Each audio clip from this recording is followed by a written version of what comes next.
Carson lowered the microphone. His hand, steady for 30 years, trembled for the first time.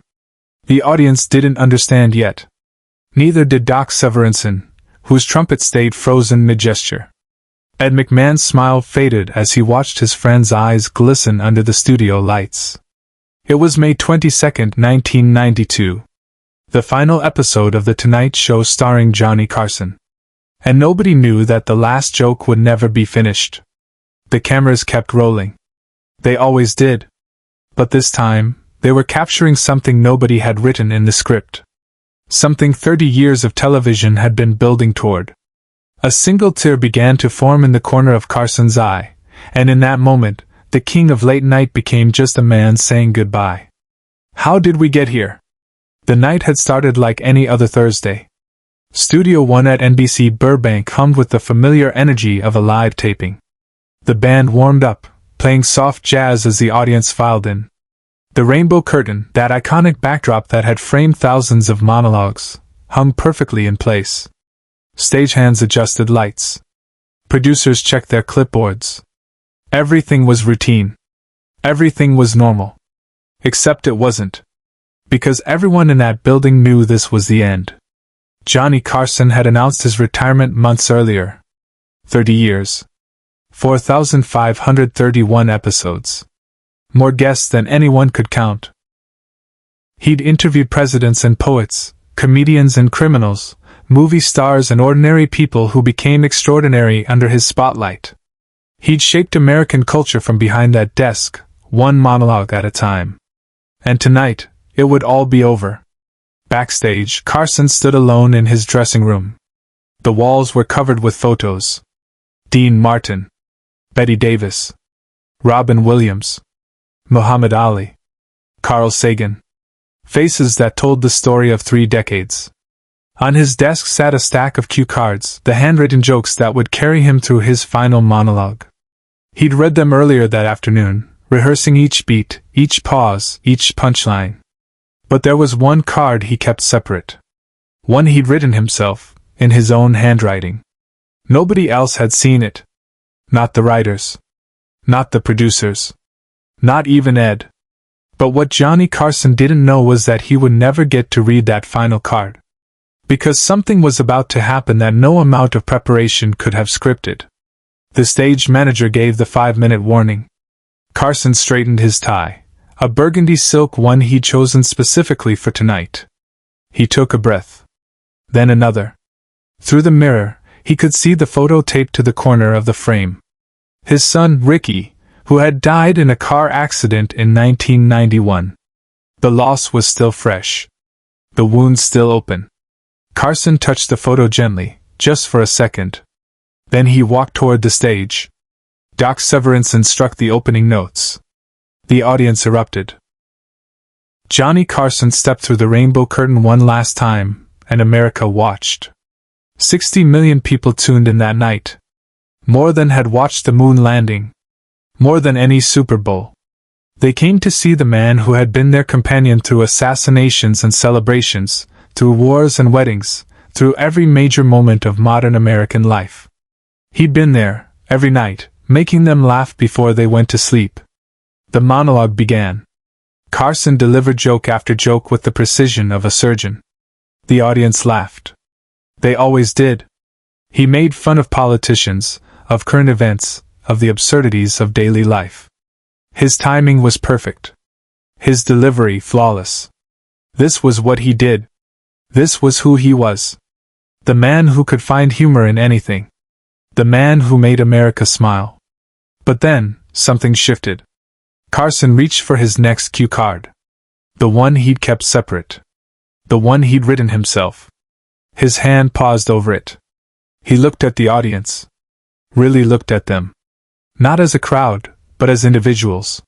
Faces he'd never met but somehow knew. People who had invited him into their homes for 3 decades.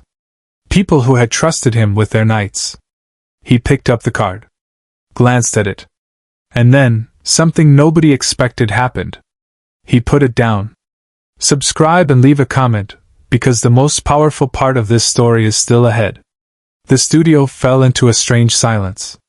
Not the silence of anticipation, but the silence of confusion. Something was wrong. Carson wasn't reading the joke. He was just standing there, microphone in hand, staring at that cue card. Doc Severinsen exchanged a glance with the drummer. The producers in the booth leaned forward. Ed McMahon shifted in his chair, concerned. Carson looked up at the audience again. When he spoke, his voice was different. Softer. More vulnerable than anyone had ever heard it. "You know," he said, "I wrote a joke for this moment. A really good one. Classic Carson." He smiled, but it didn't reach his eyes. "But I'm looking at this card, and I'm realizing something. I don't want my last words to you to be a punchline." The audience was completely silent now. You could hear the hum of the stage lights. The soft rustle of someone's program. A cough in the back row. Carson set the microphone down on his desk. He'd never done that before. In 30 years, he'd never set the microphone down during a monologue. "I've been thinking about what to say tonight," he continued, his voice barely above a whisper. "How do you say goodbye to something that's been your whole life? How do you thank people you've never met but who've given you everything?" Ed McMahon's eyes began to glisten. He knew what was happening. This wasn't the show they'd rehearsed. This wasn't the scripted goodbye. This was real. This was Johnny, not Carson. The man, not the persona. "I lost my son last year," Johnny said, and the words hung in the air like smoke. "Some of you know that. Most of you don't.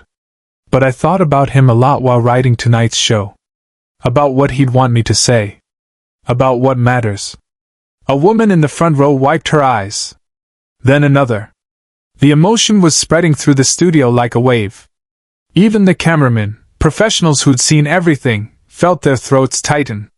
Backstage, he made a choice no producer would have ever allowed. But this wasn't about the show anymore. This was about the truth. Johnny reached into his jacket pocket and pulled out a small photograph. It was worn at the edges, clearly carried for a long time. He held it up, though the cameras couldn't quite capture what it showed. "This is Ricky," he said. "My boy. He was 23 when he died. And you know what I keep thinking about? All the nights I was here instead of home. All the dinners I missed. All the moments I traded for laughs." The studio was crying now. Not politely. Not quietly. People were openly weeping. Doc Severinsen had turned away, his hand over his face. The band members sat frozen, instruments forgotten. Even the hard-bitten producers in the control room felt tears on their cheeks. "I'm not saying that to make you sad," Johnny continued. "I'm saying it because I want you to understand something. This show, this job, it gave me everything. But it also cost me everything. And I think, if I'm honest, I'd make the same choice again. Because you, all of you watching at home, you became my family too." He paused, and in that pause, you could feel the weight of 30 years. Every late night. Every interview. Every laugh. Every moment of joy he'd given to millions of strangers. "So here's what I want to say instead of that joke." He looked directly into the camera. 60 million people felt like he was looking only at them. "Thank you. Thank you for letting me into your homes. Thank you for laughing at my jokes, even the bad ones. Thank you for being there when I needed you, even though you didn't know I did. Thank you for 30 years of the greatest privilege any person could ask for." His voice cracked. Just slightly.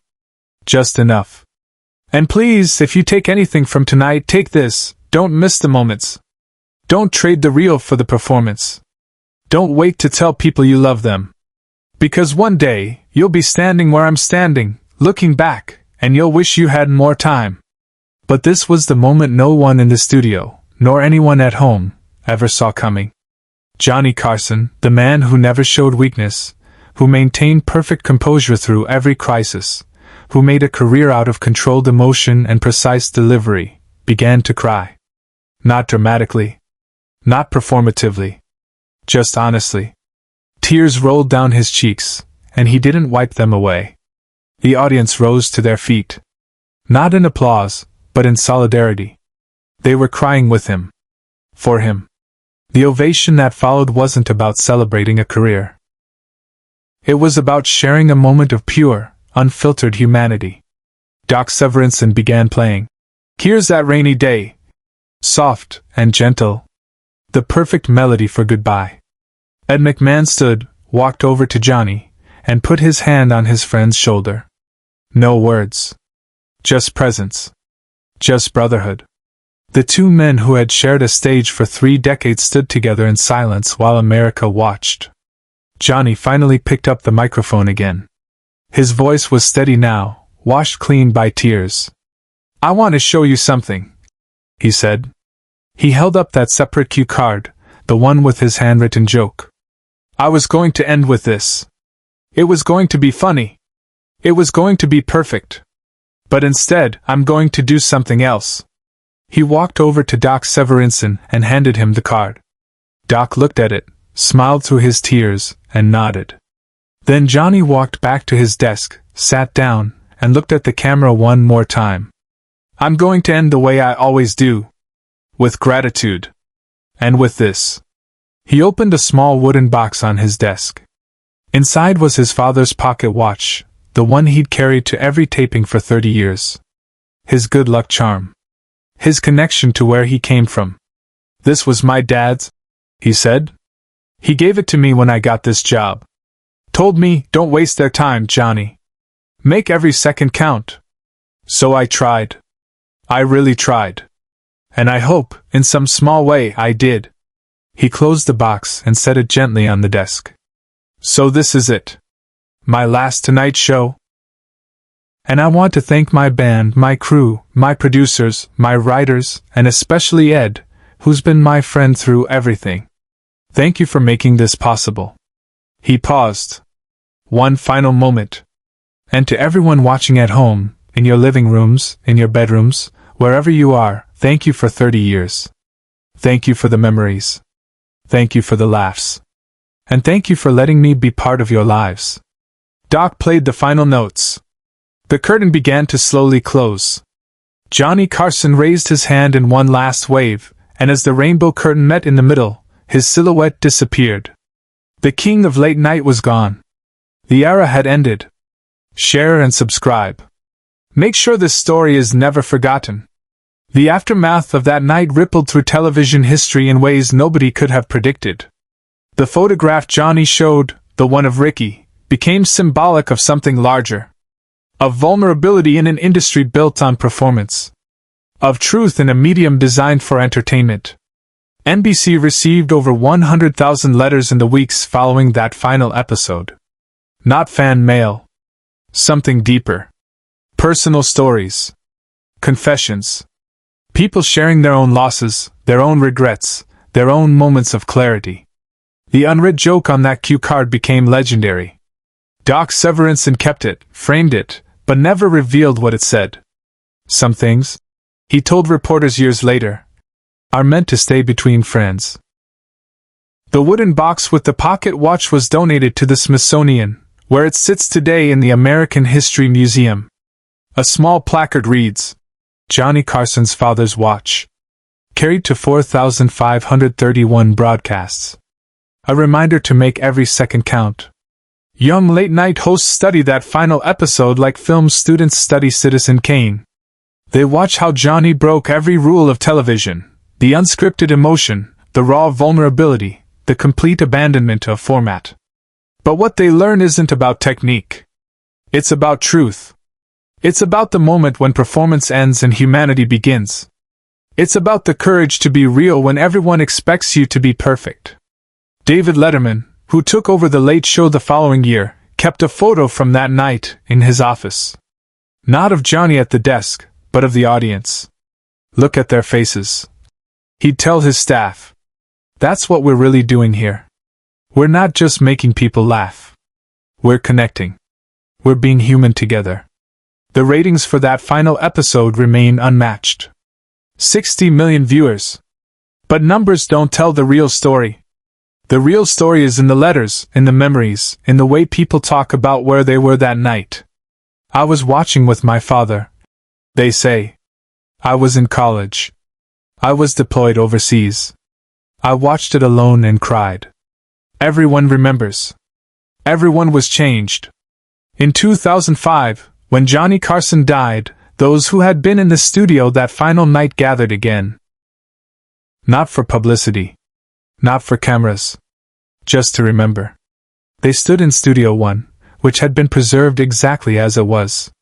The rainbow curtain. The desk. The space where history happened. And they understood, finally, what that last unread joke had really been about. It wasn't the punchline that mattered. It was the choice not to say it. Because sometimes the most powerful thing you can do is put down the mask and just be human.